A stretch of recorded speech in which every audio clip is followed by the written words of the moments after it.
They say the police report is the only reason anyone believes it. Usually these stories are dismissed as hysteria or hallucinations, but this time the officers and the social workers signed their names to the impossible. It happened in a small, single-story rental house in the American Midwest during a winter so cold the frost looked like scars on the windows. Mrs. Vance, a seasoned caseworker, arrived to investigate claims of child neglect.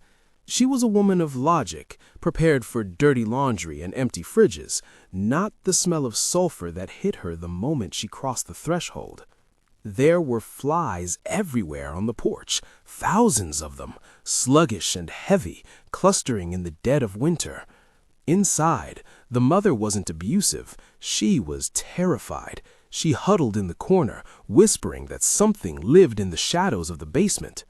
Mrs. Vance tried to interview the youngest son, a boy of only 9.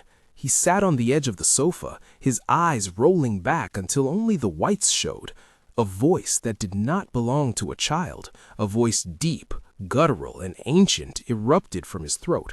Then came the sight that made the police officers draw their weapons in pure reflex. The boy didn't stand up. He slid backward. His heels hit the wall behind the couch, and he kept walking.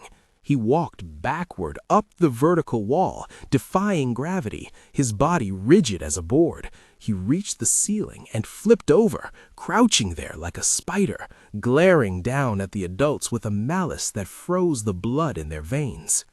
Mrs. Vance fled the house that day and never returned to the field. The house was eventually bought and bulldozed to the ground, leaving nothing but a patch of barren earth. But the neighbors say nothing grows there, and on quiet winter nights, if you stand near the empty lot, you don't hear the wind. You hear the sound of footsteps walking on the ceiling.